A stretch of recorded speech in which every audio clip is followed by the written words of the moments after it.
और इलेक्शंस की बात कर रहे हैं तो जरा मकबूजा कश्मीर के इलेक्शंस की तरफ चलते हैं। वो इलेक्शंस जो कि सिर्फ और सिर्फ दिखावे के इलेक्शंस हैं, जिसके अंदर कश्मीरी पार्ट नहीं ले रहे, वो इलेक्शंस जो कि एक ऐसे इलाके में करवाए जा रहे हैं जहां कंटिन्यूस पैलेट गन्स का इस्तेमाल है, जहां कंटिन्यूस ह्यूमन राइट्स वायलेशन चल रही है। सोहेल साहब, ये किस किस्म की ड्रामेबाजी है? यानी एक जगह पर आप उन्हीं लोगों के ऊपर छर्रे बरसा रहे हैं, उनको अंधा कर रहे हैं, उनको जख्मी कर रहे हैं और कोई इंसानियत नाम की कोई चीज नहीं है। दूसरी तरफ आप इलेक्शन करा के दिखा रहे हैं हम तो बड़ी जमहूरियत। देखिए अनिका, भारतीय सरकार ने मकबूजा कश्मीर में ज़िमनी इंतखाब कराने की कोशिश की गई और दुनिया को भी उन्होंने उसका एक पिक्चर दिखाने की कोशिश की, लेकिन पता ये चला कि वहाँ पर तमाम तर उनके हथकंडों के बावजूद, फोर्सेस का भरपूर इस्तेमाल करने के बावजूद टर्न आउट जो था वो 5% से ज़्यादा नहीं रहा। दूसरे अल्फाज के अंदर कश्मीरियों ने इस ज़िमनी इंतखाब को मुस्तरद किया बड़े खुले तरीके के साथ। लेकिन दूसरी तरफ भारत जो पहले बुखलाहट का शिकार है, उसके मजालिम जिस तरीके से दुनिया के सामने आ चुके हैं, उन्होंने वहां पर गुज़श्ता रोज जुल्म बर्बरियत की दोबारा एक नई तारीख रकम की और जो मीडिया में रिपोर्ट हुए तकरीबन 8 कश्मीरियों को, 79 कश्मीरियों को शहीद कर दिया गया है। भारतीय फौज की गोलाबारी और आंसू गैस के बावजूद कश्मीरियों ने वहां पर भरपूर एहतजाज किया। उन्होंने दुनिया भर को यह पैगाम दिया है कि वो भारतीय तसल्लुत को नहीं मानते, वो हक खुद इरादत पर यकीन रखते हैं, दुनिया को तवज्जो देनी होगी। पाकिस्तान ने भी भारतीय इक़दाम की इसकी भरपूर मजम्मत की है।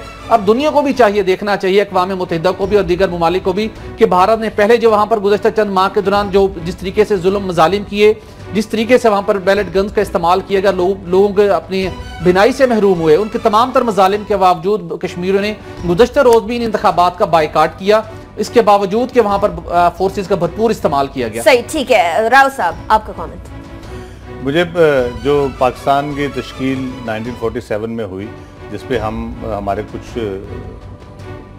सख्त दिल लोग कह रहे हैं या जिनको समझ नहीं आती इन चीज़ों की, वो भी कहते थे कि ये ठीक नहीं हुआ।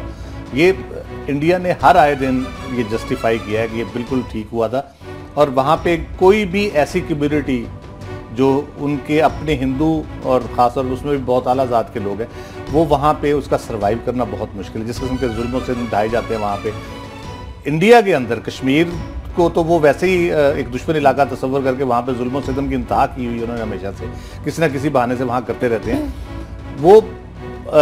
ये वो बुनियादी चीज है जिसकी वजह से आज तक भारत जो है वो कश्मीरियों के दिल नहीं जीत पाया, क्योंकि उनको पता है कि यहाँ पे अकलियतों के साथ क्या सलूक होता है। अगर वहां पे उन्होंने अपनी अकलियतों के साथ उनको अपना शहरी समझा होता, उनको अपना हिस्सा समझा होता, तो शायद कश्मीरी वहां पे इतनी शद्दोमत के साथ तहरीक ना चला रहे होते। अभी एक ऐसी इंतफादा जिसको हम कहते हैं, ये वो तहरीक बनी हुई है, बड़े अरसे से बनी हुई है। कोई कभी हम पे इल्ज़ाम लगाते हैं, कोई टेररिज्म का वाक़या करके, कोई कॉन्कॉक्ट करके, कभी हमें उसके मोतरज़ होते हैं कि पाकिस्तान इंटरफेयर कर रहा है, दहशतगर्दी करा रहा है।